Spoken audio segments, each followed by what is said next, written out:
bienvenue à l'antre du manga. Tu n'as jamais peur de rien.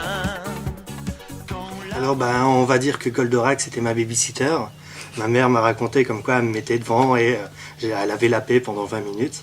Et donc je fais partie de cette génération Club Dorothée qui, entre 2-3 parties de football à l'extérieur, on rentrait avec les copains et on s'asseyait devant la télé et on regardait donc le manga, le Club Dorothée. Et je suis vraiment devenu un passionné du manga quand je suis rentré en seconde. J'étais en internat, au bout de 2 jours j'avais fini mes devoirs pour toute la semaine tout simplement. Et je suis passé dans une grande surface, j'ai feuilleté un Dragon Ball numéro 12. J'ai regardé, je dis mince, ça je ne codais pas. Parce qu'à l'époque au collège j'avais cours le mercredi matin et le samedi matin. Donc voilà, j'avais pas la possibilité de voir ça. Je ne connaissais pas, j'avais un peu d'argent de poche, j'ai acheté le 12 et pour Noël on m'a offert le 1 au 5 et après du 6 au 11 et après voilà, et ainsi de suite. Et une fois qu'on a atteint un mode de parution, donc la nouveauté, on se dit pourquoi pas commencer une nouvelle et ainsi de suite et ainsi de suite. Et voilà, je suis tombé dedans à partir, on va dire, à 16-17 ans.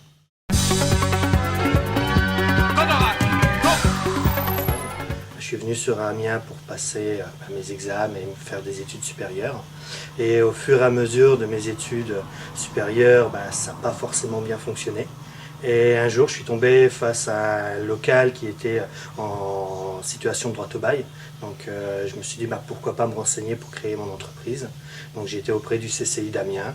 J'ai été suivi par une femme, donc Isabelle Deilly, qui était vraiment performante et qui m'a permis d'avoir un avocat, un expert comptable, un dossier prêt à monter et à mettre devant un banquier.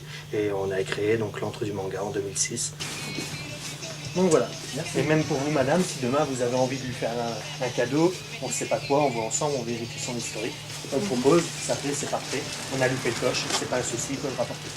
D'accord, voilà. Très bien. Merci à vous, beaucoup. Bonne lecture, à bientôt. Au revoir. Au revoir et bon week-end. Merci. Alors mon héros c'est Fly, on va dire Dai en version originale japonaise. Donc c'est tiré donc de Dragon Quest, donc un manga qui a été créé suite à la création d'un jeu vidéo et dont les dessins, les cartes designers ont été faits par Akira Toriyama. Et à l'époque il avait tellement de choses à faire qu'il a donné l'autorisation à des sous-fifres, des personnes avec qui il travaillait, la possibilité de créer le manga. Et donc ils ont créé Dragon Quest. Et mon personnage favori c'est ça, c'est Fly. Alors en ce moment ce que je lis c'est la nouveauté parce que voilà, je recherche toujours à reprendre contact avec des produits parce que l'avantage avec le manga c'est qu'on a un rythme de parution qui est pas négligeable. Là par exemple une dernière nouveauté, c'est un produit qui était rare à l'époque, en tout cas qui n'existait pas en France. Moi j'appelle ça du Eishi Survivor. Donc c'est High School of the Dead, c'est du zombie, vous prenez des jeunes filles à forte poitrine, vous les mettez malheureusement au milieu d'une invasion zombie à la Romero, et voilà. Ce qui est bien, c'est que c'est pas une tournure humoristique. Tous les personnages féminins sont vraiment structurés, ne sont pas de la future chair à zombie, de la future chair à manger.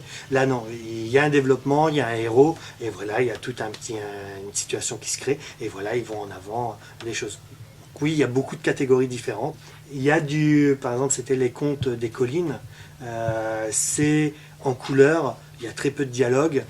Il doit y avoir 2 ou 3 paragraphes et c'est un volume pour les enfants. Vous avez donc du Miyazaki, que ce soit pour enfants ou pour adultes.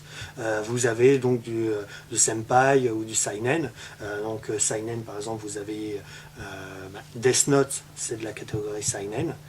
Vous avez du Senpai par exemple Zipang. Zipang, ça c'est de la Seconde Guerre mondiale. Donc c'est plus pour un public de 35-40 ans qui aime la Seconde Guerre mondiale. Voilà, il y a vraiment beaucoup de choses qui existent. Moi, j'ai la chance d'être mon propre patron et j'alterne du film, j'alterne un petit peu jeu sur PC, mais bien sûr, la plupart de mon temps, je lis, j'essaie de découvrir et ne serait-ce que les 2 ou 3 premiers volumes afin d'inciter les personnes à pouvoir commencer et aussi à affiner mes critères de sélection auprès de ces personnes. Tu aurais donc Blood All In. Donc ça c'est du vampire pareil, donc une relation ambiguë avec donc un adulte et une jeune fille vampire qui a des siècles et des siècles. Moi, quand j'ai été client, j'écoutais un vendeur, il me dit vas-y prends, c'est magnifique. J'achète le 1, ça m'a pas trop plu, j'ai dépensé 6 €, j'achète le 2, le 3, j'arrête. Donc nous, on a fait l'offre découverte. Vous achetez un numéro 1, vous le lisez, ça ne vous plaît pas, vous pouvez le rapporter. Avec le ticket de caisse, dans un délai raisonnable et sous réserve de qualité. En plus, on fait aussi donc Manga Café. Je viens régulièrement ici pour acheter des mangas, mais surtout pour profiter du Manga Café, parce que c'est bien pratique. On entend parler d'une nouvelle série qui vient de sortir, on se dit « Ah tiens, j'essaierai bien ». Le souci avec le Manga Café, c'est à quel prix. Et surtout, à quelle consommation. Sur Paris, il existe, mais c'est 4 € à l'entrée, 3 € de l'heure. Voilà, 7 €, faut savoir bouquiner, même si c'est vrai qu'il y a consommation à volonté, c'est juste voilà une tirette à soda, enfin, ça reste quand même cher. Nous, on est parti sur un principe à 2 €, donc 2 €, une consommation offerte, un thé, un café ou un soda, comme vous voulez, et vous avez la possibilité de découvrir nos numéros 1 manga. Pour l'instant, on dit numéro 1, mais on a quelques séries en intégralité et quelques séries, par exemple, on a les 5 premiers de Bleach, 5 premiers Naruto et les 5 premiers de One Piece. Voilà, on augmentera au fur et à mesure, vu le succès qu'on rencontre, de plus en plus de titres. Bah moi je viens ici surtout pour découvrir de nouveaux mangas, pour pas cher et tout, enfin, c'est posé quoi. J'ai pas encore lu, mais si je devrais faire une allusion, c'est imagine un Terminator au Moyen-Âge. Ouais. Moyen-Âge médiéval.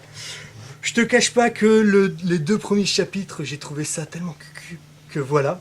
J'ai pas été plus loin, mais voilà, je te laisse le découvrir, tu pourras te faire une opinion, c'est une nouveauté. Si vous avez envie de découvrir, partager, il ne faut pas hésiter à venir nous voir, on est ouvert à toute proposition.